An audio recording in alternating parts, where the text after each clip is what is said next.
Welcome, Charlotte. Thank you so much for joining me on the podcast today. I'm very excited to deep dive into everything sequencing, which you are just a genius at. I'd love to start with your story. When did you first fall in love with sequencing? And was there a particular class or teacher that it really clicked for you, or is this something that has developed for you over time? Yeah, well, thank you so much for having me. I'm so excited to be here, and I could talk about sequencing for hours. So the fact that you're giving me an opportunity to feels really good. I fell in love with sequencing around when I first started really taking yoga seriously. I had lost my mom in 2010, and as part of the grieving process and to navigate my own health condition, I was actually diagnosed with the same condition that took my mom's life. It's called familial hypercholesterolemia, and it's genetically really high cholesterol. And I look super healthy on the outside. I'm very petite. Like you would never know that I have clogging arteries, but that's just my genetics. So in grieving the loss of my mom and grieving kind of like the life that I thought I'd have, like the healthy life, I found yoga and fitness and wellness. And I just really knew that I needed to take wellness seriously for my own well-being. So I prioritized like high intensity interval training and cardio and all of those fun types of workouts. And I went to my first yoga class to kind of supplement those. I went to prioritize flexibility. And back then, I thought yoga was just stretching. I didn't think it was really an art form. But after a couple classes, I just fell in love with the way that it felt to move around my yoga mat. And I do have a small background as a dancer, nothing professional or anything, but, kick line in grade school. And there was this element of choreography I felt moving through specific classes, specifically like vinyasa classes, that just made me feel really good. And after falling in love with the philosophy behind yoga and continuing to come back and roll out my mat, I realized that I wanted to teach. And so I enrolled in my 200-hour teacher training and learned everything I could in those 200 hours about teaching a great class. And when I started to actually teach public classes, I realized, wow, I can choreograph, if you will, within the mat, and I can create experiences that can help people move through not only physical postures, but emotional experiences. And so it just kind of evolved into a way of telling stories through movement for my own practice and for the students that I teach. That's beautiful. I love that stories through movement that just paints a picture there. For someone that's maybe new to teaching or new to the idea of creative sequencing, how would you describe creative sequencing? Are there different methods for creating a sequence?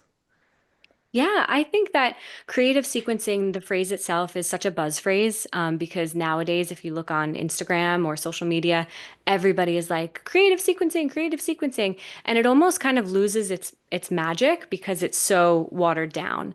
So, in my opinion, I think that bringing creativity to sequences is really letting the teacher in you, whoever's designing the sequence, come through. And that's adding a little bit of personality, whether it be through Dharma talks, through fun transitions, through certain poses or hybrid poses or made up things. But the idea of bringing individuality into asana, into the poses, is really where I think creativity comes into play. Yeah, that makes sense in terms of including like Dharma talks or something, so it doesn't necessarily all have to be like postural based when you're thinking about creative sequencing. And how did you develop your idea? So you talk a lot about foreshadowing. How did that develop within your sequencing? Yeah, I think I'm so obsessed with foreshadowing in terms of sequencing. If you're listening to the podcast and you don't know what foreshadowing is, it's basically introducing like a little teaser or bite-sized piece of what's coming later on in the class earlier on, like during the warm-up. And this is a technique that I use in every single class that I sequence, and it's something that I've built my business around and really have helped yoga teachers all over the world kind of master. And so I believe that when we're creating our sequences, when we're writing this story on the mat, if you will, there's got to be this kind of lead up to where we're going. And foreshadowing is different than just warming up the body properly. Like, let's say you're teaching a class that the peak pose was a full split.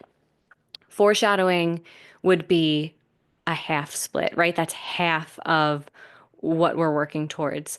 But warming somebody up could be like a forward fold. So that's kind of where the two differ. Foreshadowing is more just like taking the bigger pose or the transition or the Dharma talk, whatever it is that we're foreshadowing, and scaling it down, down, down to give just a little bit of a tease of what's to come. So, foreshadowing for me, I was introduced to it in my 200-hour teacher training with my teacher, Millard Roper. And he is an incredible yoga teacher. He's not currently teaching, but he would teach amazing classes, and they all felt super cohesive. And he would always include these elements that kind of teased where we were going. And because of that, I don't even think I named that I was doing that. I don't even think I was really introduced to the term foreshadowing, but it was always just the backbone of the sequence for me. And it wasn't until recently, like it's July of 2025 now, it probably wasn't, maybe it was just over a year ago that I really named what I was doing when I was teaching my first 200-hour teacher training and I was teaching the sequencing module to my students. We talked about what makes a solid class. And that's really where I named, okay, foreshadowing. And I got to give that whole lesson to my students, and we workshopped it and how to foreshadow different poses. And it really became and blossomed into this almost like movement within the yoga teaching community online, where yoga teachers are realizing, oh, this can actually be a backbone and a scaffolding of what I create fully. So, yeah, I was introduced to it way back when in my 200 hour, but I really got comfortable and named it just over a year ago. Cool. I didn't realize it was quite so new that you've put that name to it. You mentioned Dharma talk, so you can use it as like the story of the entire foreshadowing, like pranayama or meditative aspects or emotional aspects. Does that work as well, or would you tie some of those in with the physical postures? Yeah, I love to tie it all in together, but I think that you can foreshadow anything. And I say anything loosely, like obviously we can foreshadow physical poses. That's one of the most popular ways to foreshadow, but there's technique in foreshadowing Dharma talks, and that can be as simple as like introducing an anecdote early on in class when you have your students in meditation, and then telling the story throughout the flow. Maybe you have them in downward facing dog halfway through the class, and then you get halfway through the story. And then at the end is really where the grand finale comes. It's just like you'd see in a movie, like the foreshadowing happens early on and then you resolve later on. So you can foreshadow poses, you can foreshadow Dharma talks, you can foreshadow transitions, breath techniques, all of it. And it's a very, very intelligent way to teach. I think that's quite powerful so that they can realize it throughout the class on their own, I guess, a little bit more. What impacts does this technique have on the students in the class? Yeah, I think foreshadowing helps students feel comfortable with where they're going. It gives them a solid foundation so that as we progress, they know that, okay, I've actually built where I'm going from the ground up. I've done a little bit of what she's cueing later. So I know if I can't fully do what she's cueing later, I can go back to that little bit. So it really prepares our students physically for what's to come. But I also think it's deeper than that. I think that foreshadowing really deepens the connection and the bond between student and teacher. Because when students feel as if classes have a purpose and have intention behind them, they trust their teachers more. Like I've been to classes before where I walk in and I can tell the teacher is winging it. And I can tell that they are just teaching on the fly, and students feel that. And it's such a different energy than walking into a studio and having the teacher totally set the scene, totally prepare us physically, emotionally, mentally, like for what's to come. It makes students feel held, it makes students feel appreciated, and it really increases the value of yoga classes. Because I don't know about you, but when I'm spending money to be away from my family and away from my hobbies, and I'm choosing to be in a yoga studio, I want to feel like I belong and I want to feel like I'm getting a purposeful experience rather than just going in and being told to like go from down dog to plank to vinyasa with no real rhyme or reason. Hmm. Do you find there's a difference in that with teachers that are maybe teaching in big studios that don't really get paid very well versus more entrepreneurial teachers that are building their own business effectively? Yeah, so I think what I've noticed in my 12 or so years of teaching is that when there's an intrinsic motivation to teach, classes are more well thought out. And if teachers don't want to be there, if teachers kind of feel like they're just a number and they're getting paid minimum wage and they have to do all of these extra jobs, like clean the studio, check your students in, like we're asked to do a lot. And if they don't feel valued, there's almost that kind of block of, okay, why am I going to show up? Why am I going to put hours and hours into planning my classes if I'm really not valued myself here? So I do notice that teachers who have more of a deeper connection to their offerings, their teaching, put more of that time and attention into their classes. And there are definitely levels to it. Like I said before, some teachers don't really feel valued by the studio that they teach at, so they're like, why would I want to put in extra effort? But on the flip side, there are teachers who they don't care what they get paid. They are there to serve their students. And those are really the types of teachers that I love to work with because I mean it's such a balance because it is a business, but it also is a soul's journey to share this practice with our students. So, I guess long-winded way of saying what I've noticed is when teachers feel valued, they put more effort into their classes, but there is that cohort of teachers who will show up and give it their all no matter what. And I find the people that are putting in more of that time and energy and effort into sequencing often do include those foreshadowing aspects. Hmm. Can you walk me through your process for how someone might start it? What sparks the idea? And do you start with a peak pose and build it backwards? How does that sort of process work? Yeah, absolutely. So the first step is the hardest because the first step is coming up with that initial spark of inspo. And that could be, maybe you're scrolling on Instagram and you come across a sequence and you're like, oh my gosh, I love this sequence of poses. I'm going to build on this. It might be you come up with one pose and you're like, ooh, I want to build on this. It might be that you have a spark of inspiration about a class theme, and maybe that's like heart opening, and you're like, oh, I know I want to build on heart opening.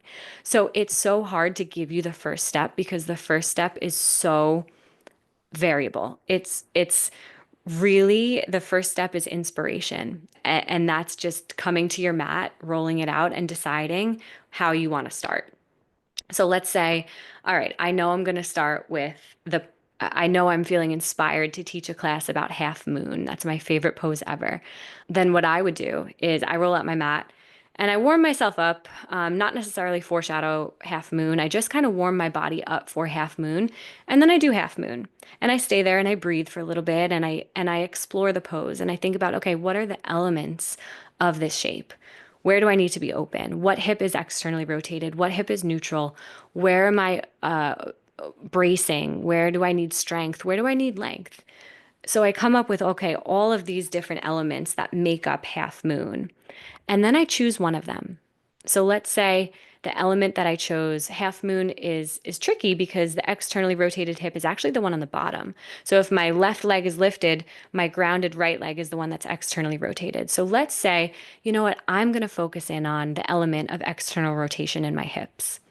That just gave me so much unlocked in my mind of what I can create because now I know that I'm creating a class all around external rotation of the hips. So that could be, okay, starting on my back and introducing kind of like butterfly legs, like open up your knees out to the side, introducing external rotation. And that is a way to foreshadow half moon in a really subtle, non-specific way. That's me cueing and teaching about external rotation. And then as we move up from the ground and find tabletop, we have more actions of the hips and teaching about, okay, external versus neutral. But really that like first initial spark of inspiration and then studying that inspiration will lay the foundation for everything to sequence around. Did that answer your question? Yeah, yeah, that makes sense. And I can see how you could go in so many different directions with that as well. So maybe like it's not the external rotation you pick, maybe it's the balance aspect or something like that. Mm-hmm. And then that will have a Exactly. completely different sequence. So you could have, I don't know, numerous different sequences just for the half moon using that Yeah. technique. The Yeah. limit does not exist. Yeah. How much time do you typically spend doing this process to develop a class? My classes, I probably spend about an hour and a half to 2 hours per class, Mhm. um, which is not the luxury that a lot of yoga teachers have. I'm lucky because I teach yoga full time, but I only teach 4 classes a week. You know what I mean? So I am considering myself a full-time yoga teacher because I have an online business too. So I do have the luxury of really intentionally spending 2 hours on my yoga mat to create 1 hour experience. But I do recognize and I want to name that I know so many yoga teachers don't have that luxury of really pouring that amount of time into it. Mm. Do you always create new sequences for every class, or do you recycle them and you kind of have like a big bank that you go to? Because that's like a lot of time and effort to put into one class. It's a lot, yeah. So what I do is I create one sequence a week, and I'll use that sequence for all of my classes that week. And if I'm teaching like a vinyasa and then a slow flow, I'll use that same sequence, but I'll just modify it to meet the need of a slow flow class. So instead of cueing 1 breath per movement, I'm having my students stay in this elongated 8 breath per movement pace throughout. So it's 2 hours of work that I can then use for 4 classes.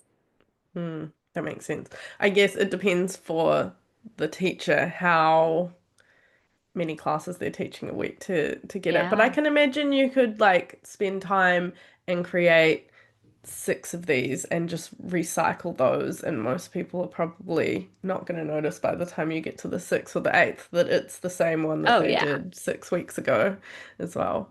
If you had, say, like a block of classes that were all themed together, could you foreshadow within that whole group? Yeah, like are you referring to like a class series? Yeah, if you had like a 6 week series on a particular topic, could you build that into like an entire 6 week sort of thing?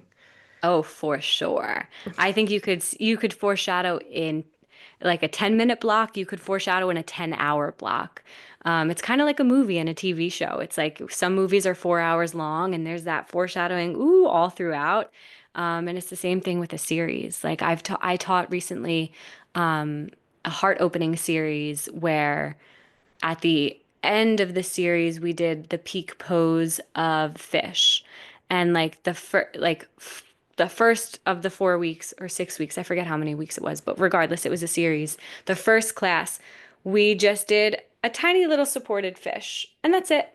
And then the next week, okay, we put the blocks a little bit higher and we did a deeper version of fish. Okay, that's it. And then by that final class, I they had built all of the foundation, like all of the building blocks to really open up and feel comfortable in fish pose because it's an intense back bend.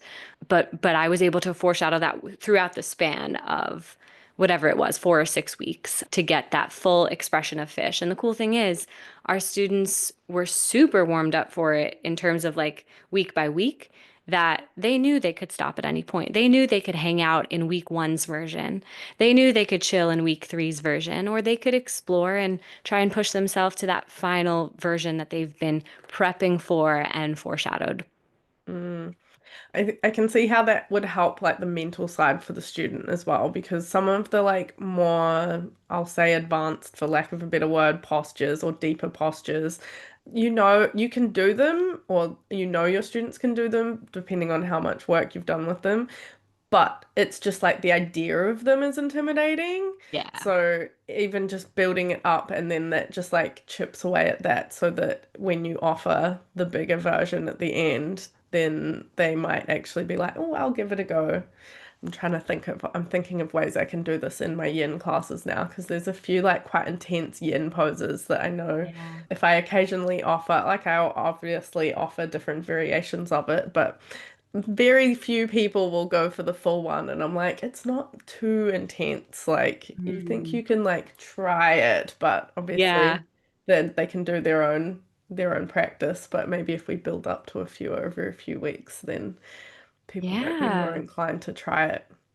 Yeah, and it's funny, like sometimes our students, they don't realize what they're capable of until they just do tiny little baby steps. And sometimes all it takes is for you, the teacher, to be like, I see you. I've watched you the past 3 weeks. You're ready to try this. And that's our job. It's our job to really hold that safe space and be the eyes that can see the potential in our students physically, as well as emotionally, mentally, all of it, Mm, spiritually. But being that safe physical guide to get them to where maybe they're not super comfortable going, but we know that it's safe for them to be. mm. Yeah, I think that's a good point. Because I'm also not physically in a very great place just because I just had a baby. So like Yep. I've been practicing for 10 years, so I have to acknowledge all that that's built up. But I have not been practicing very much for like 2 years, and I'm like, if I can do some of these, I know you can do some of Yep. these. And people are Yeah, just and like, sometimes it's wow, and you're like, mental. nah, Yeah, yeah.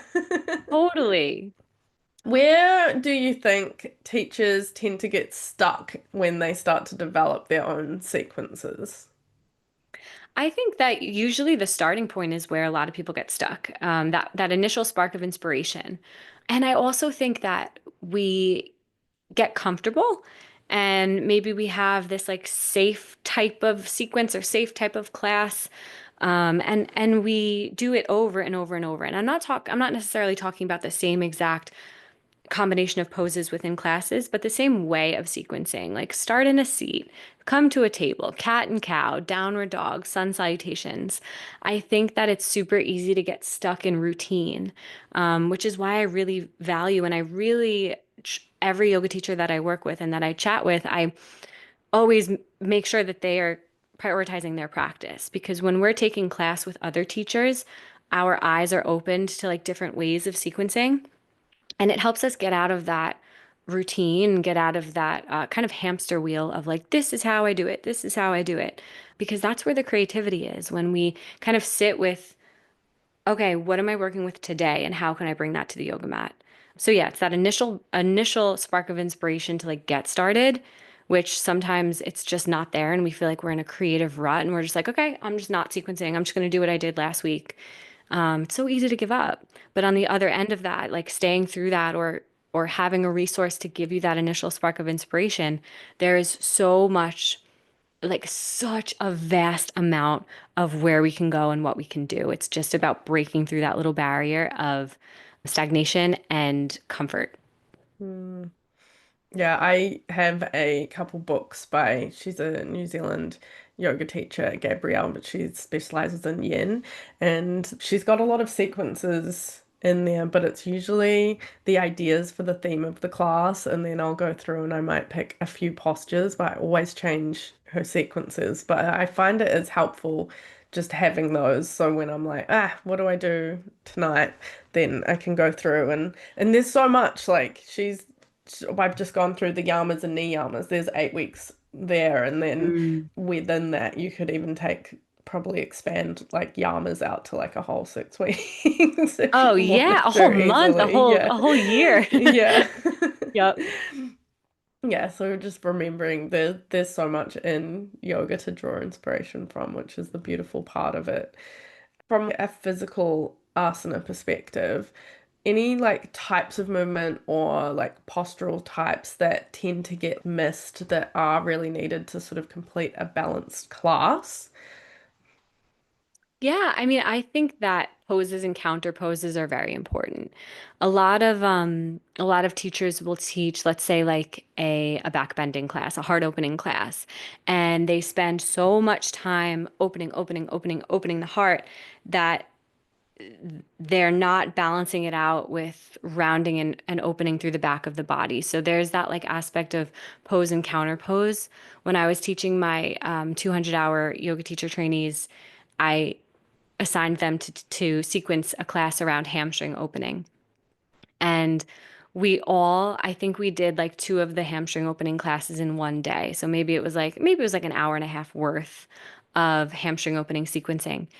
And I think two or three of us, myself included as the teacher, strained our hamstrings that weekend because it was so focused on open, open, open, open that we're not quite focusing on opening up the opposing muscle and shortening the hamstring rather than lengthening it. So, yeah, that safety aspect of just balancing out pose versus counter pose, I think is where a lot of teachers kind of miss the mark and it's not really talked about.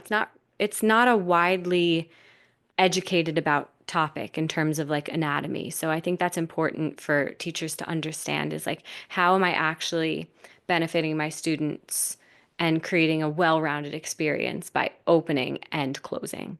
Mm. Yeah, I feel like it's something that just gets touched on rather than taught in depth. Here's the posture. Oh yeah, and do this to do the opposite afterwards for Mhm. a minute or something.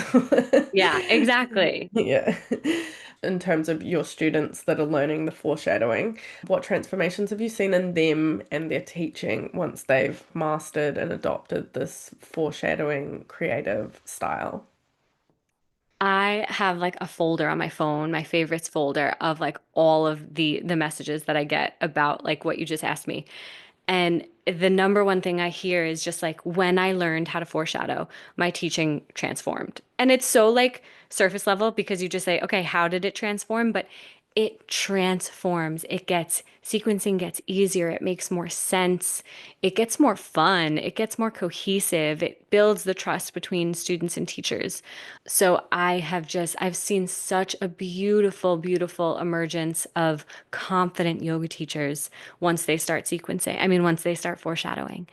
Because really, if you think about it, like foreshadowing requires us to be students about whatever it is we're foreshadowing, right? If I'm foreshadowing, like I said, half moon, I am learning everything that I can about half moon. I'm being a student about that pose so that when I teach, I'm teaching from a place of mastery, right? I know, okay, the external rotated hip is the one on the bottom. My chest has to open, my glute medius has to kind of engage to lift. Like there's so much opportunity for us to master what we're teaching when we're intentionally foreshadowing. So yeah, confidence and preparation, I feel, and like time saved are the three most bullet points I feel that I get from yoga teachers who start foreshadowing. Imagine the way you're describing it, it would help with your cueing skills as well, because you're really 1000%. focused on how the pose looks. Yeah. Yeah, and you know it, you know the pose inside and out, and you know the preparation inside and out. And that's the thing. When we're comfortable with what we're teaching, we could teach it with our eyes closed. I think that it's super valuable as yoga teachers to be able to teach walking around rather than just staying on our mat and demoing the whole time. And that comes with knowing what we're teaching inside and out. That comes with foreshadowing, being able to walk around and cue by looking rather than feeling because we've already done the feeling and we've done the exploring and the mastery beforehand. Hmm. And I imagine that would also help if you have to like change something last minute in class. Is that help? Absolutely. Yeah. Oh, yeah, for sure. Yeah. For anyone wanting to learn about it, how do you help people learn this in your sequencing hub? Yeah, so I have a membership for yoga teachers called the Sequencing Hub, and it is a place where you get one sequence a week that's completely done for you and foreshadow focused. So this is something that you can download. It's completely ready to be taught. You copy and paste the PDF sequence right into your notes app, and you practice it on your mat, and you bring it to your class, and you teach it. And I've got reference videos and teaching notes, like everything that you need for each sequence. And a lot of teachers come in, and like I said before, they don't have that 2 hours to spend on their yoga mat to sequence. So they come in and they download the sequence that I've spent 2 hours on, and they know that this is a class that's balanced. This is a class that includes foreshadowing. This is a class that has been well thought out. So they don't have to stress about it. They don't have to worry, okay, am I actually teaching something that's going to benefit my students or not? So a lot of teachers will come in and teach the exact class totally with a cute little bow on it, like start to finish. They'll teach it. They don't have to think about anything. Other teachers come in and they use the hub for that initial spark of inspiration that we talked about before. So they'll look at my sequence, they'll watch the reference video, and they'll say, "Ooh, I like this. And I want to make this a little bit more me. I want to change this. I want to adapt this a little bit." So the hub itself has a few different elements within it. It has the full done for you class plans, and then it has something called the sequencing lab. And the sequencing lab is tiny little vignettes from each sequence. So maybe it's the warm up, maybe it's the awakening section, maybe it's the heat building, the cool down, the foreshadow section. But it's all broken down for teachers to go in and browse and say, "Ooh, I want to take a little bit of this and a little bit of that and a little bit of this," and they make their own. So the lab is more for teachers who love to do it themselves and have an understanding of how to create a balanced class and how to keep it safe and cohesive. And then the done for you section is for teachers who might need a little bit of assist with that. They might lack the confidence to fully create their own classes. And what's cool is like even teachers who are coming to just use the complete done for you sequence, they are learning just by using that already class. They're learning, okay, what makes a balanced class? What safely warms up students for this? So it's a really cool place. And it has continuing education resources. We do workshops. We do monthly, we call it sequencing chats, where we talk about things like this. And we talk about topics within the yoga world and how to get better as teachers. And we connect, and it's a community. So I've got a little over 1,000 yoga teachers right now from all over the world that are all united and all have the common interest of creative, fun, cohesive classes. Yeah, that sounds awesome. I'll put the link for that in the show notes for anyone that is interested. And I also want to highlight, because we talk about yoga business here on the podcast, that initially anyone that was like, oh my gosh, she spends 2 hours to plan this every week, listen to Charlotte's savviness on how she repurposes that. So it's not just she uses it in her studio. Yeah, Yeah. so we live stream every class that we teach. So the 2 hours that I spend sequencing, yeah, my students get it, 1 hour on their mat, but then it is completely transformed to go into the hub. It is available for more teachers to teach. Like that is my big business is sequencing and helping other teachers sequence. So I do have the time and means to focus on it because that is what my business is. Yeah, that's very cool.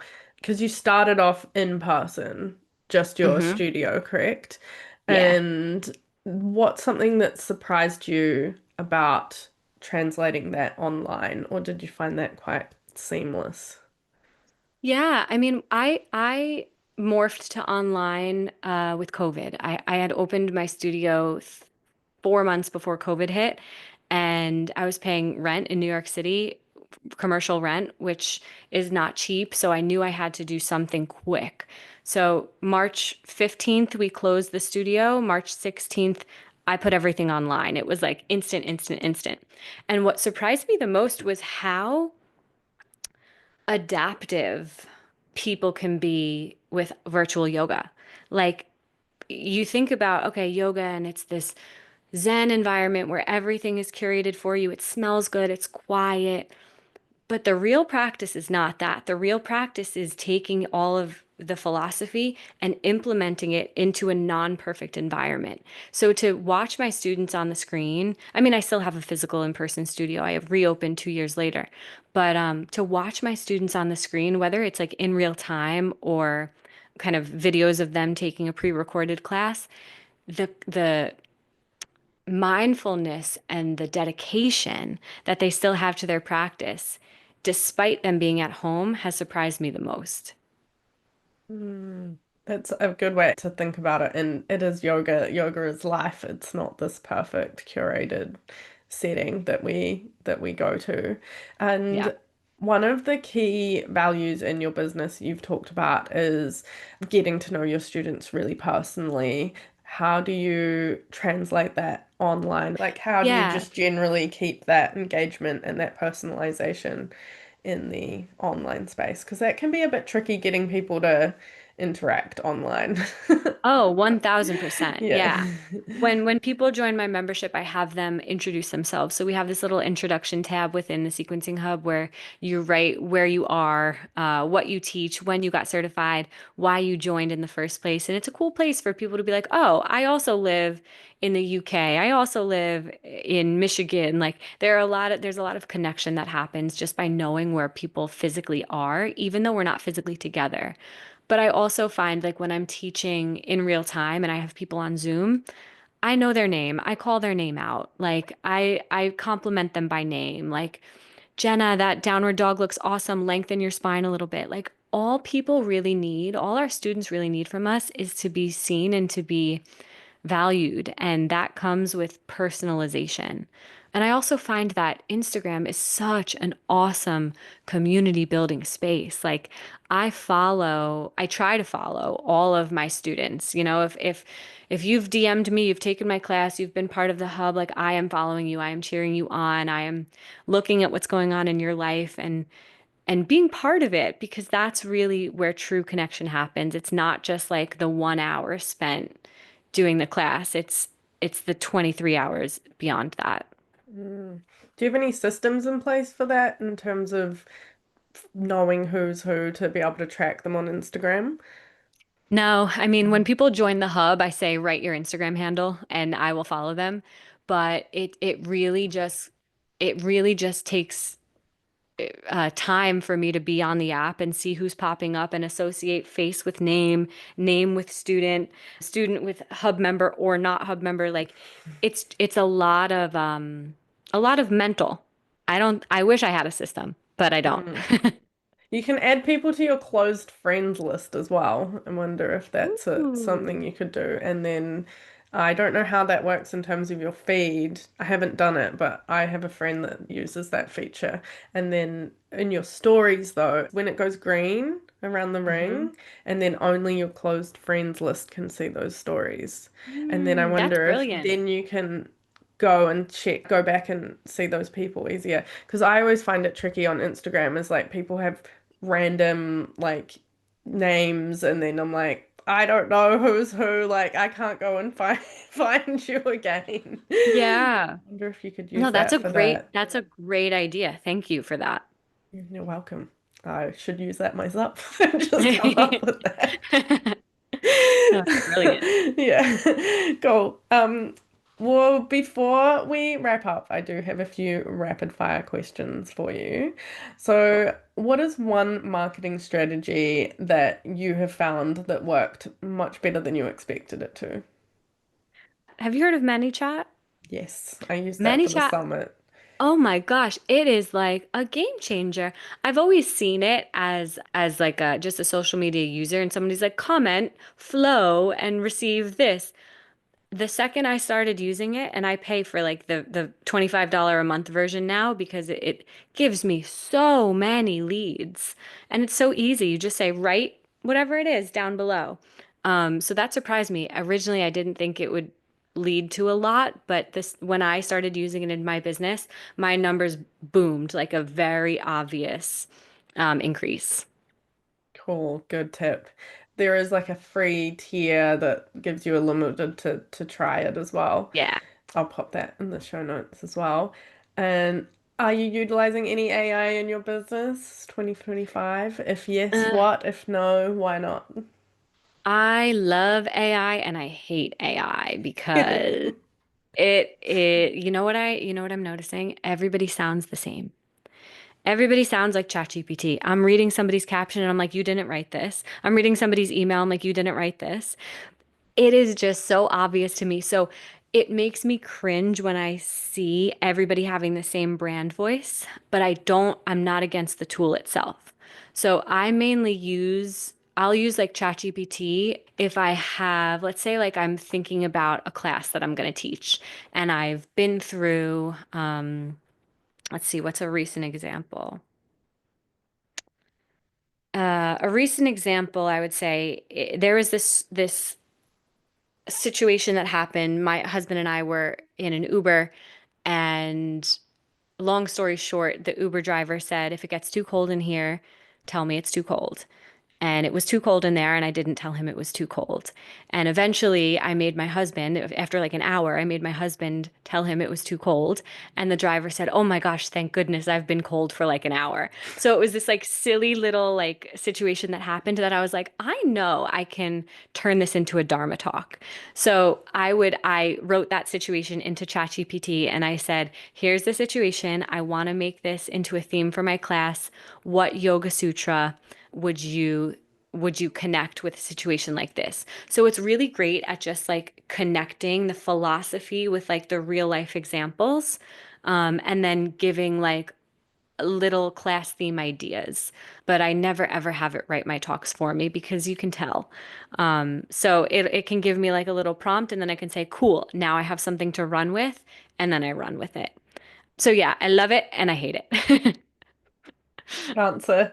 I love that use for it though, because it's pattern recognition software effectively. So that is a awesome use. I'm gonna do that. And Yeah. yes, it is very obvious. You should be editing everything that comes out of ChatGPT and training it in your voice and then editing it as well. And I think it's Hmm. gonna become more and more obvious if it isn't to everyone already. Please don't copy and paste from ChatGPT or Claude or any of them. Please. Please stop. Um, and if you could go back to when you first started teaching and pass on a piece of advice to younger you, what would that be? I think it would be, this is a great question. I would tell her the future is so much bigger than you can ever imagine. Stay with what lights you up. Keep going with what gets you excited. Because that's exactly what landed me where I am. And for so long, I was like, what am I doing? But I kept going and I figured it the heck out. Oh, I love that. That's beautiful advice. Thank you so much. And for everyone that wants to connect with you and learn more from you, how can we find you? Yeah, I'm all over Instagram. It's at breathe_strength. And then my website is breathestrengthwellness.com. Awesome. I will make sure that those are linked in the show notes for everyone. Thank you so much for joining me on the podcast today, Charlotte. It has been amazing getting to deep dive into sequencing, and I'm sure everyone has some awesome ideas on how they can start adapting these into their practices and their teaching. Yay. Thank you so much for having me. It's such a pleasure.